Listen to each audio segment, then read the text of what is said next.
And welcome back to LinkedIn Logs, the business podcast, jobs podcast for the website cpluscomedy.com. Like I just said, it's a website. Go there. I'm your host, Chad White. If you didn't know, like I just said, this is a podcast for a website that is, for some reason, still going on 11 years later.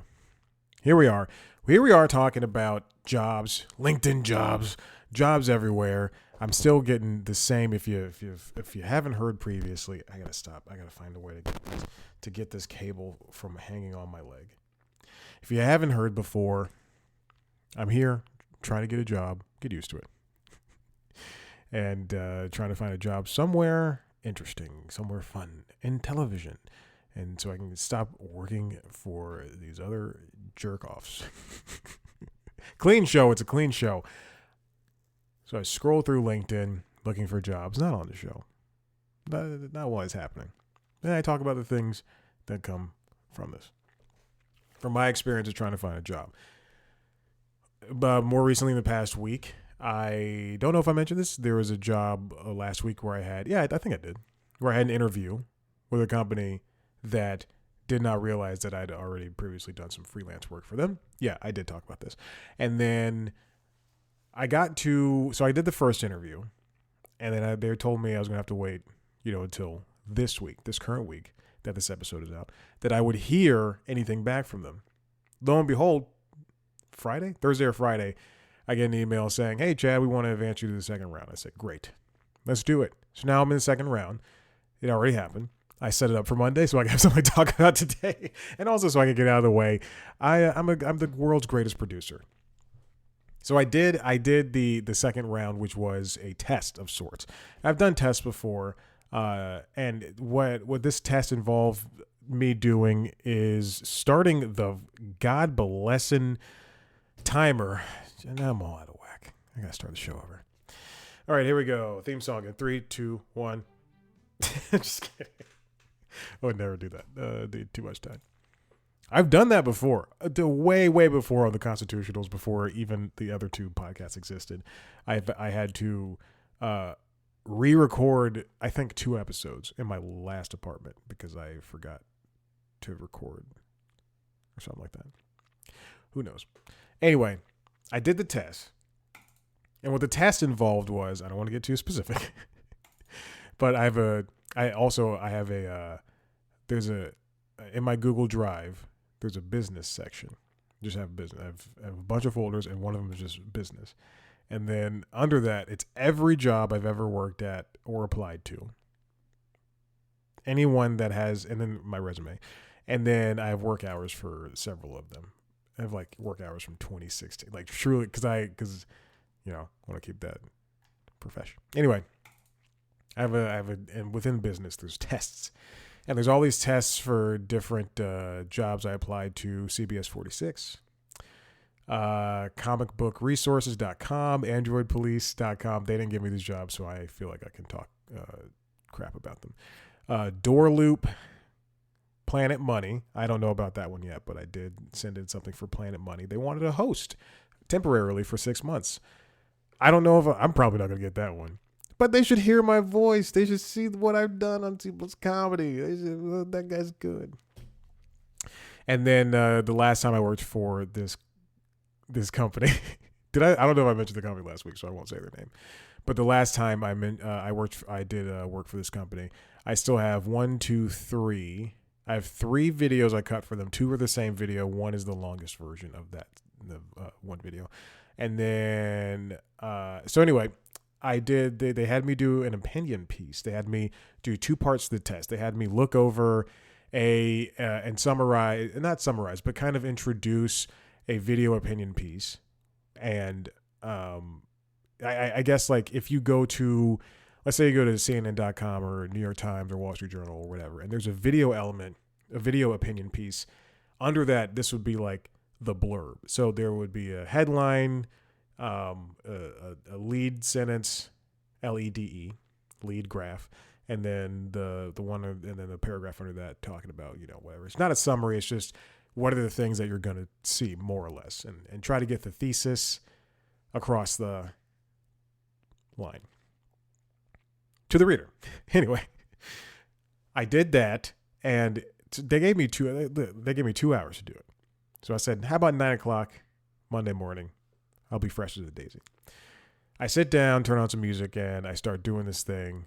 That's the first part. Remember, I did. So this is the first part. So I start doing this thing, and then it's like 9:20, 9:30. I go, whoa, I might be done with this pretty soon. Yeah, I might be finished. I might be done doing this test ahead of time. Then I get to the second part. And the second part is I have to edit a full written opinion piece. And I go, oh no, I'm not going to be done. I read it, and then I read it, and I read it I think I probably read it 10, 15 times. And I just edited it and threw in some stuff and did all the things. And, you do the grammar stuff, and then also added some context to things. And I don't think I took much out, but anyway, I did it all, turned it in at 10:56 because it turned 10:57. I was like, all right, I better hurry this up. I was just counting all my ducks, getting them in a row. Hopefully I move on to the third round. We'll see. There shouldn't be more than 2. Let me tell you that. For any job, there should be no more than 2. Come on, just hire me. What's also interesting is that I reached back out to some recruiters that I know, again, for the third time. And I followed up on a job at a company that I did an interview for, again. And I'm not being pushy. I'm being polite. Don't think I'm being rude. You need to be nice to the... I reached back out. Hey, just following up to see if you got my last note. Hey, so-and-so just wanted to see. It's so, again, recruiters, they talk a big game, but they never follow up. They never do anything. I'm not going to say never, but if I see you posting on LinkedIn every day, 6 hours a day, how is that fair to me? How are you? And it's so funny. It's like, they do say, reach out. Let's do this. Let's connect. I mean, come on. I'm literally following your rules.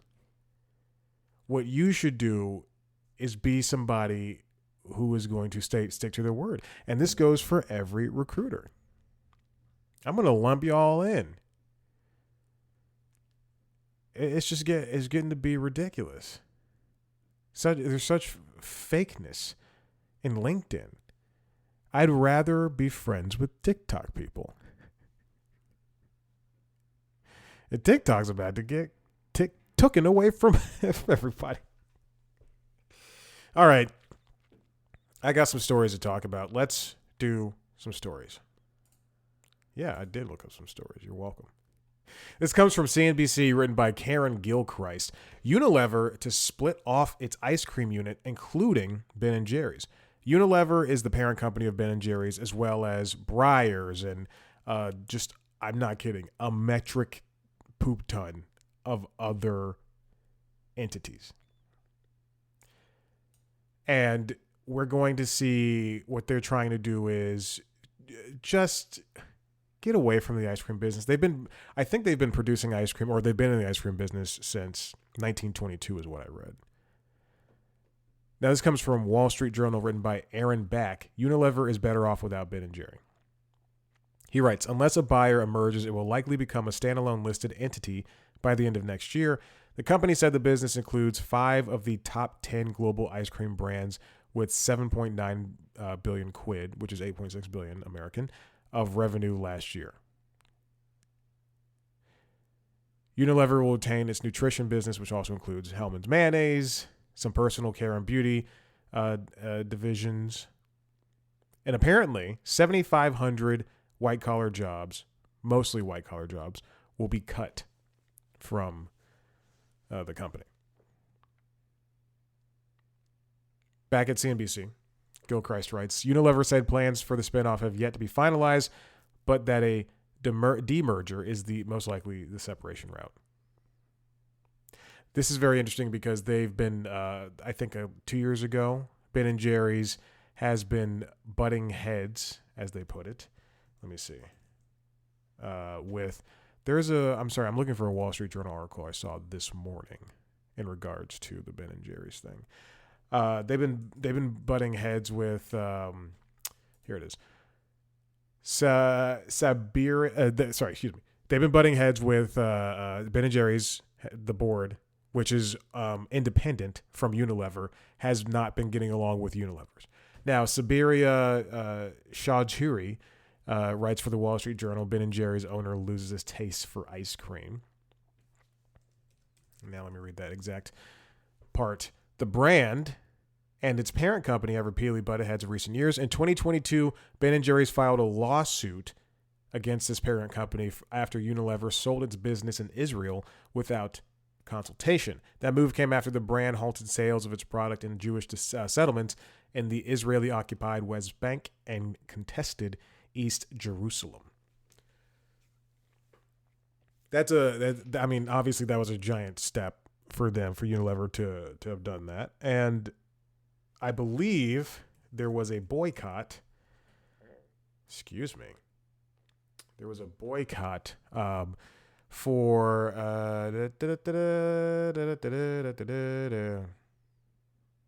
because of that, where Ben and Jerry's is like, hey, don't do that, don't buy. Unilever has long struggled with its out-of-home ice cream business, which includes sales made by street vendors, kiosks, and cafes. That business, particularly in Europe, tends to fluctuate depending on the weather, with sales booming during hot summers but declining during cool times of year. I mean, that's what happens. I eat ice cream at any time of the year. There's a Ben and Jerry's BOGO at Publix, and I partook. There's nothing like being an adult and spending half of the money not half, but a lot of the money for your groceries on ice cream. I gotta have 10 pints. I bought 9. I bought 8 actually, because I had 2. Yeah, that is correct. I bought 8. I had one full pint on Saturday. Why not? Most recently, the pair tussled over the presence of Nelson Peltz on Unilever's board, while he also held a position at Simon Wiesenthal Center. The Jewish organization had urged people not to buy Ben & Jerry's ice cream after the brand's independent chairwoman denounced Israel's actions in Gaza. Peltz resigned from position at the Wiesenthal Center. Speaking of Nelson, it's Nelson Peltz. This comes further from the Wall Street Journal. Alyssa Luckpat. George Lucas endorses Disney and CEO Bob Iger in proxy fight, saying, quote, creating magic is not for amateurs. Nelson Peltz is an independent activist investor who has been trying to basically not take over, Bob Iger's position at Disney, but what activist investors do is they give advice and tell what a company should do. They have monetary responsibility to do so, and they want to. It's just saying, hey, you should be doing this instead of doing that. I know better because I'm an investor and I'm in tune with everything. There's more to it, but that is the gist of it all. Peltz, who's the hedge fund head of Tryon Partners, which is a hedge fund, is trying to seize 2 board seats. George Lucas said, I remain a significant shareholder because I have full faith and confidence in the power of Disney and Bob's track record of driving long-term value. I have voted all of my shares for Disney's 12 directors and urge other shareholders to do the same. Tryon and other activist hedge fund, Blackwell's Capital, are trying to wrangle shareholder support to gain seats on the board and challenge Iger's strategy to raise the company's stock price. They want, again, they have monetary stake in this. Blackwell Capital and Tryon. But at some point, it's just, as George put it, creating magic is not for amateurs. They have monetary. That's all they want. They want the money out of it. And for anything, as much as Disney sanitizes something, they kind of want to sanitize this company. and just take everything streaming and make money that way. The battle is expected to be Disney's most expensive board fight ever. The company and the hedge funds could spend more than $70 million ahead of the April 3rd shareholder vote on marketing materials, social media blitzes, and proxy solicitors who are similar to campaign strategists. Peltz wants to nominate himself and former Disney CFO Jay Reluso. This is basically what this is a little bit of what Succession was kind of fighting for in those seasons when you would see the board meetings come together and everything.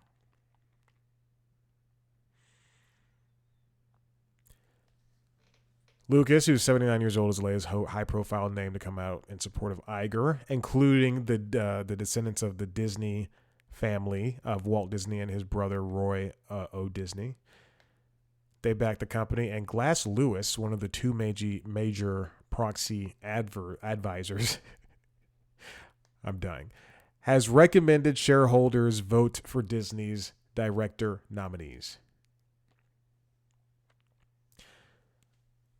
This Nelson Peltz guy is not very well liked. I mean, at least for his strategy and what he's doing and trying to seize these seats over at Disney and as well as other companies. I mean, we just read what happened with him in regards to Ben and Jerry's. And yesterday I was watching Squawk Box and I saw somebody. I saw somebody talking about the whole situation between Disney and Peltz. Peltz seems like a guy that is not fun. And I don't think he truly, I don't know if he understands that. I mean, with a lot of these activist investors, they're like backseat drivers. They're Monday morning quarterbacks. They're watching what these companies are doing from the outside. And I don't think that they understand what goes into running a big media conglomerate like Disney. And as much junk as I talk about David Zaslav or Bob Iger or Bob Backish, any one of the white men running these companies. As much as I talk about them, they at least there seems to be something. They know how to run a business, except for Chapek. He knows how to run it. He knows how to run a business. He doesn't know how to run a media empire. Still David Zaslav running an empire. Neither does Bob Backish, and Bob Iger is the only one. But at least they know, at least they have, there's a reason for them having the job versus Nelson Peltz. I'm sure if he was, God forbid, on the board of Disney, then he would hire somebody who would just be all about turning over that cash. They would crank out as many, and I mean, in the end, that would be them, Disney cranking out as many Star Wars things as possible. It doesn't matter if it's good or bad. It would just be, we need to make money. Same thing for Marvel. Same thing for princess movies. They'd just be like over and over again every 2 years, like clockwork. We'd get 2 or 3 years, we get something like that. And that would devalue and that would sanitize what Disney is in terms of media. So this Nelson guy has no place to be on this board or to know much about the company at all. All right. Let's see what the last thing is. And it looks to me like it is this. Ooh, that voice. Don Lemon had an interview with Elon Musk. And man, oh man, you would think that Lemon himself was coming after Musk. Don't go online. If you're watching the video, I'm playing a little video of it now. Don't go online. Don't go to Twitter. Don't go to read it, because there's some of the most vitriolic responses that I've seen for a long time. Not because I don't spend time on Twitter.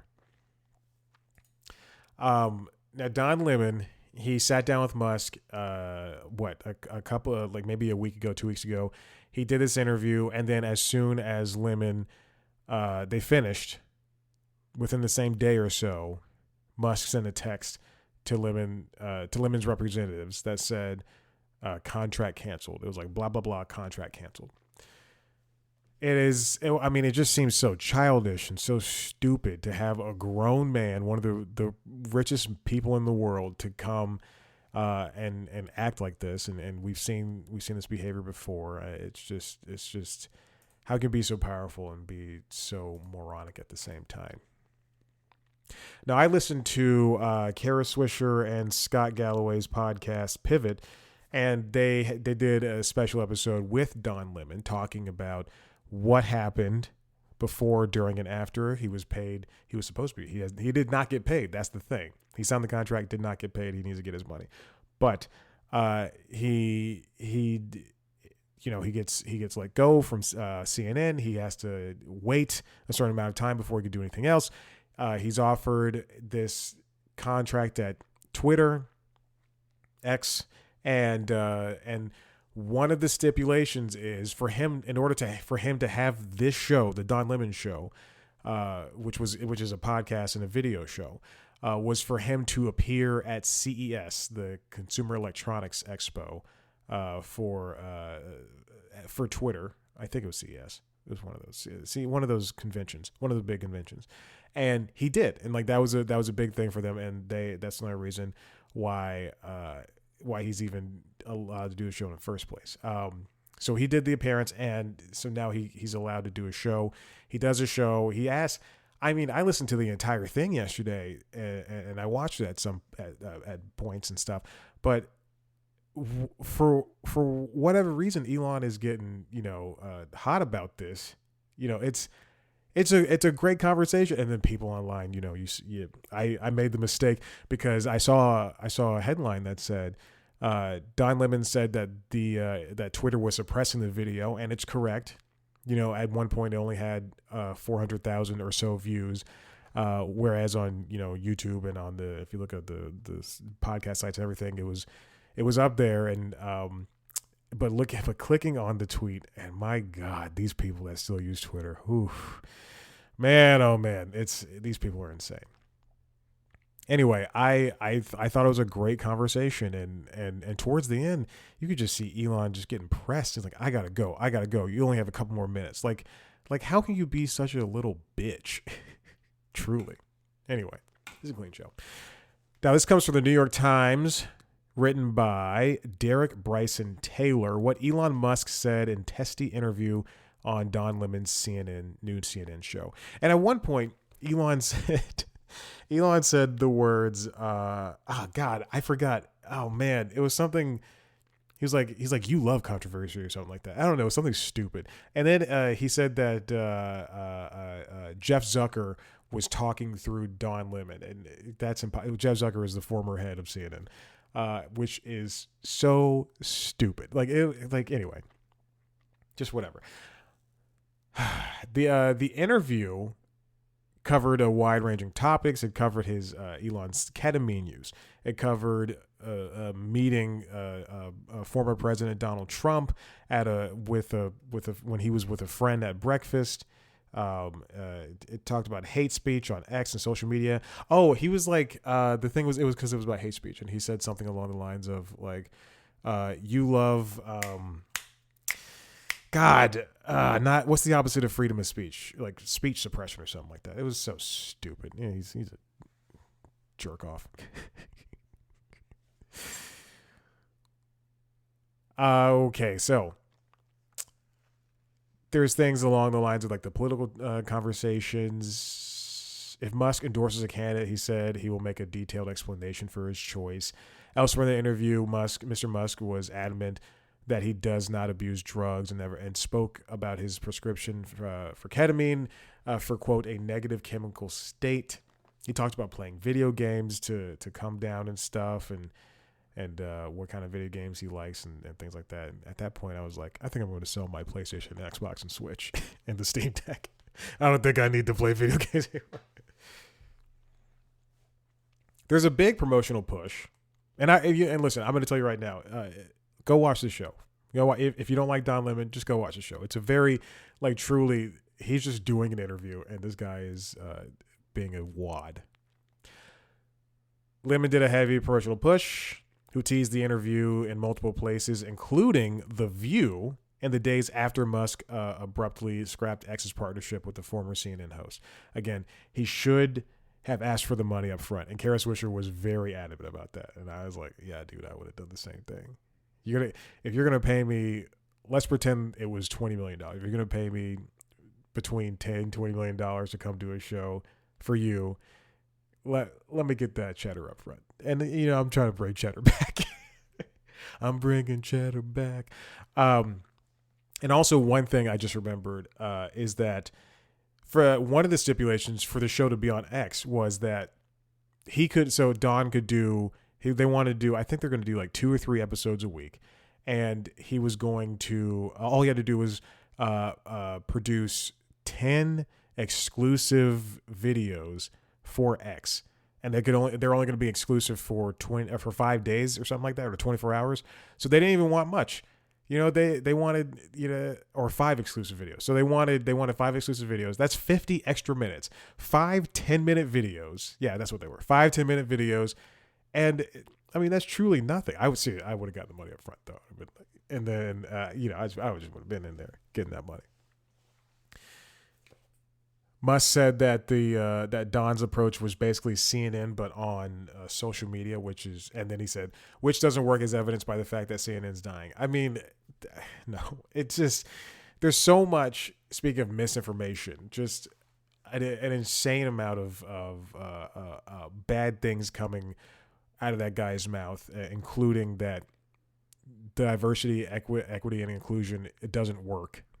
And that if the people do that, then it means nothing and it doesn't work in the long run, and companies are losing for it. And he says that he doesn't have any privileges as a white man. I mean, come on. There's no humility to this person. I went back from saying that. There's no humility to this jagoff. This jabroni. It just doesn't make sense to me. Why we're still dealing with somebody like him. Anyway, it's an interesting conversation, and you should definitely check out pieces surrounding it from things like the dying CNNs and dying New York Times, which seem to be doing it, not dying, but pretty fine. Although I do not have a job at CNN anymore, so. Although I do blame my supervisor for that one. Listen, if you like what you heard here, head to the website, cpluscomedy.com, where you can ask me about that sometime. You can see me talk to your favorite people in the media industries. I just talked to Caitlin Pelufo. I don't know, when did this episode come out? Yeah, I just talked to Caitlin Pelufo, who just released her new stand-up album, Dirty Bird. I just talked to... that one's not out yet. This one's not out yet. I'm about to mention. I just talked to some people from Night Court, the TV show Night Court. I was supposed to have an interview last night with somebody from across the world, but they had to cancel last minute. I just pulled off a callus. No big deal. If you were watching the video, you saw me dig at my hand. I just pulled off a callus, some dead skin from a callus. I flicked it over there. Oh boy, if you want to see a video version of this show, go to youtube.com/C+comedy, where you can see video versions of the other podcasts, as well as video versions of the interviews. And News Time is coming back. I promise you. It's going to come back. News Time is my daily show, except bad. You can subscribe to those other podcasts, Late Night Lately and the Constitutionals podcast, wherever you get your podcasts. You can follow us on Twitter, TikTok, Instagram, and Facebook @C+comedy, me @ChadBlackWhite. Thank you for listening, and goodbye.